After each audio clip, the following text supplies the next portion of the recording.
আমরা ব্যাপকভাবে গণসংযোগ করছি। আলহামদুলিল্লাহ আমরা যেটা দেখছি যে জনগণের মধ্যে একটা ব্যাপক সাড়া। তার কারণ মানুষ বলছে যে তারা পরিবর্তন চায় এবং তাদের পরিবর্তনের জন্য তারা জামাতকেই চয়েস করছে। আর হলো ঢাকা বারের অনেকগুলো সমস্যা আছে, সেজন্য আমি 12 দফা কর্মসূচি ঢাকা বারের জন্য আমরা নিয়েছি। তো মোটা দাগে যেটা বলা হয় যে নাম্বার 1 হলো আপনার চাঁদাবাজি আর সন্ত্রাস। এটা সকলেই জানে যে ঢাকা 12-তে একটা ব্যাপক চাঁদাবাজির সমস্যা আছে, কারওয়ান বাজার, মহাখালী বাস স্ট্যান্ড সহ অন্যান্য জায়গায়। তো আল্লাহর সুযোগ দিলে আমরা এই চাঁদাবাজি, সন্ত্রাস ও দুর্নীতি সবগুলোর বিরুদ্ধে কাজ করতে চাই, লাল কার্ড দেখাতে চাই। দ্বিতীয় যেটা প্রবলেম হলো আমাদের এখানে মাদক। এই মাদকটা আমাদের দুই শ্রেণীর লোকদের ক্ষতিগ্রস্ত করছে। একটা হলো তরুণদের, কোনো কোনো ক্ষেত্রে তরুণীরাও এটার মধ্যে ইনভলভ হয়ে পড়েছে। এবং এখানে ঢাকা শহরে অনেক হোটেল টোটেল আছে, বিভিন্ন জায়গা আছে যেখানে আমাদের তরুণদেরকে ধ্বংস করে দেওয়া হচ্ছে মাদকের মাধ্যমে। তো আর এক শ্রেণী হলো খেটে খাওয়া মানুষ, তারাও এটার মধ্যে ইনভলভ হচ্ছে। So that is the second priority.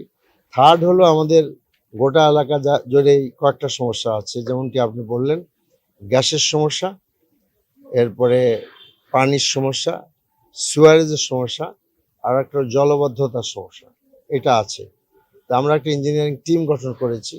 ধীরে ধীরে আমরা সেবা যেসব প্রতিষ্ঠান দিচ্ছে, লাইক তিতাস এবং আপনার ওয়াসা, সিটি কর্পোরেশন, তাদের সাথে আমরা এনগেজ হতে চাচ্ছি এবং আশা করছি যে এর একটা সমাধান পাওয়া যাবে, কঠিন হবে না। আমাদের এখানে আরো একটা সমস্যা আছে, দুটি বলা যায়। একটা হলো আপনার এই তেজগাঁ ট্রাক স্ট্যান্ড, এর সম্পর্কে এখানে তাদের রাখা না রাখা এগুলো নিয়ে একটা দ্বন্দ্ব সংঘাত আগেও হয়েছে, উচ্ছেদ হয়েছে। তো এইখানে আসলে একটা বিকল্প আমরা করতে চাচ্ছি। উচ্ছেদটা কোনো সমাধান হয় না, কারণ এটা আমরা উচ্ছেদ করার পরেও দেখেছি সেটা বন্ধ করা যায়নি, আবারও চালু হয়েছে। তো সেম মহাখালী বাস স্ট্যান্ড, তো মহাখালী বাস স্ট্যান্ড একটা বৈধ বাস স্ট্যান্ড, কাজে সেখানে ফ্যাসিলিটেট করতে পারলে ভালো হয়। আর এখান নিয়ে কথা আছে, মালিকদের জায়গা আছে, অনেক কিছু আর কি।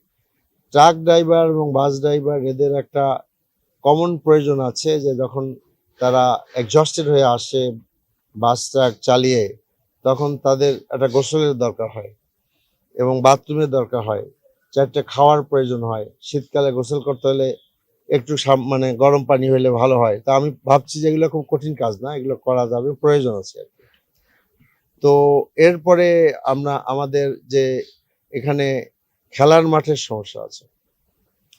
এক কথায় বলতে গেলে যে আমাদের এই এলাকার যে 3,33,000 তো ভোটারই আছে, মানুষের সংখ্যা অনেক বেশি, ছেলে মেয়েরা, তাদের আপনার খেলার জায়গাটা খুব সীমিত। তো এটা যেগুলো খেলার মাঠ আছে সেগুলোকে আমরা অপটিমাইজ ইউজেসে নিয়ে আসতে চাই, ইউটিলাইজ করতে চাই। আর হলো এখানে আমাদের শিল্প অঞ্চলে অনেক মাঠ আছে, যে মাঠগুলা সাধারণের জন্য উন্মুক্ত নয়, সেটা যদি আমরা একটা আলাপ আলোচনার মাধ্যমে উন্মুক্ত করতে পারি তাহলে ফ্যাসিলিটি এখানে বাড়বে আর কি। তো আরেকটা কমন জিনিস আমি করতে চাচ্ছি, এভরি মাঠ, এভরি ফিল্ডে মেয়েরা যেন একদিন আপনার খেলার সুযোগ পায়, বেড়ানোর সুযোগ পায় বাচ্চা কাচ্চা নিয়ে, এগুলো আমাদের করতে হবে।